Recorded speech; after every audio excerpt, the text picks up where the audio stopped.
What's up, guys? I don't know where I left off that last video, but we're back in the shop again after the holidays or after Christmas. Sorry for keeping you guys waiting that long, but as you guys know, things get busy around the holidays, and we weren't able to get back to the truck until now. So today we are going to be finishing up, or hopefully finishing up, the fuel system on the truck. I guess if you're new to the channel or this is the first video you're seeing, we are doing a full fuel system build on my 7.3 Powerstroke. That's going from the tank all the way up to the engine. So we're going to be trying to finish that up today, installing the fuel bowl delete and running the lines from the Airdog up to the engine and from the sump of the tank to the Airdog. We're going to take you along and hopefully it all goes smoothly.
Alrighty, so we got it all wrapped up except for a few little touches of zip tying it up and bleeding out the system.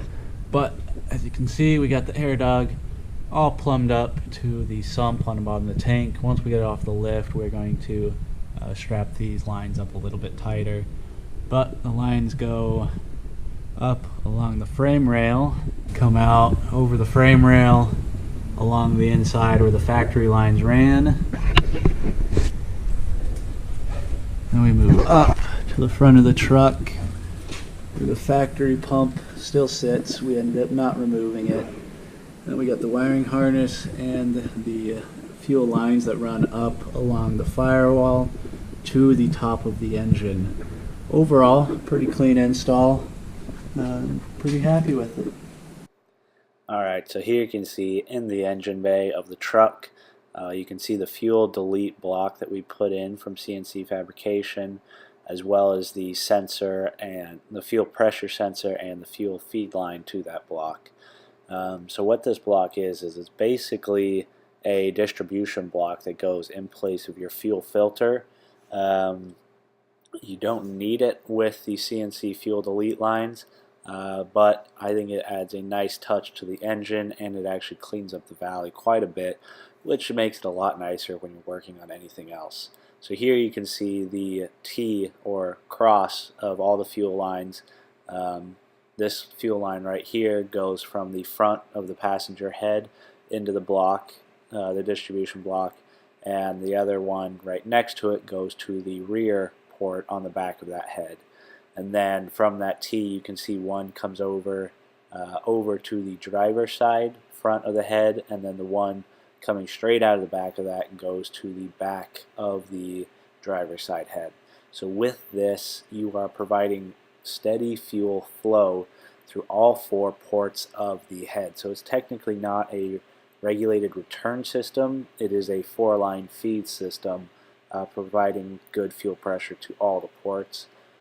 So here you can see we routed the sensor wire and fuel line over across the engine, kind of underneath the air filter and battery tray assembly, and from there we routed down to the firewall and down to the frame rail underneath the truck.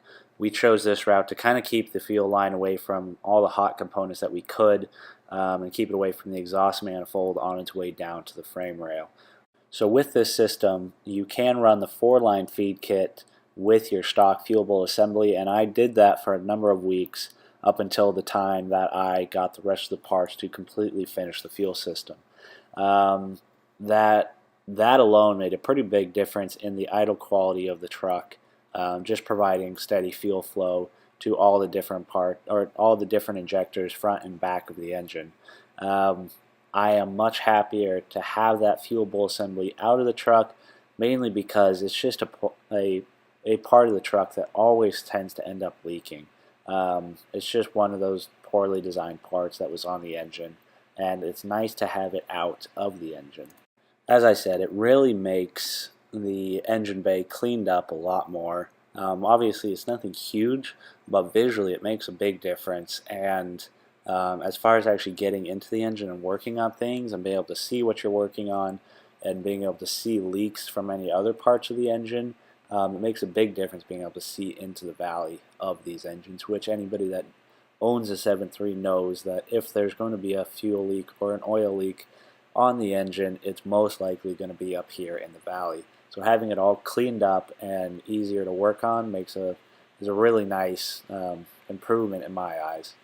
The reason I went with Airdog on this, or one of the reasons I went with Airdog on this, is because they have a built-in fuel pressure regulator, and so the fuel pressure regulator in the stock trucks or in the stock fuel bowl is part of that fuel bowl, and so taking that out, you need something to regulate the pressure on your engine, and you need something with filtration. So Airdog knocks out both of those, and I'll probably make another video going more in depth on the Airdog pump itself and the reasons why I chose it, but in general the Airdog pump offers better filtration and it has the fuel pressure regulator built into it, and so with that I can just run the fuel lines feeding the pressure that I need, which I have set at just over 55-56 psi, and that runs up into this distribution block and to all four corners of the heads. I'm super happy with this install so far. Obviously I haven't put a ton of time on it yet, but I am looking forward to seeing how it performs. So far it seems really nice, and I will keep you guys updated on the future of the system and how it continues to perform. So I actually forgot to film an outro for this video, so if you guys stuck around this long, I really appreciate it. Hopefully you guys enjoyed it and learned something. If you have any questions, I know it wasn't a completely detailed version of the install, but if you have any questions, please leave a comment or send me a message. I have my email attached to this YouTube account on my page, but please feel free to message me or comment on the video, and I will do my best to answer any questions that you guys may have. If you like the video, please give it a thumbs up. It actually really helps YouTube to share these videos when you guys interact with them. And of course, if you're not subscribed to the channel, please subscribe to the channel. We got a lot of stuff coming to this truck. We'd love to have you join the family and follow along with this build as we go. Thanks for sticking around. I'll catch you on the next video.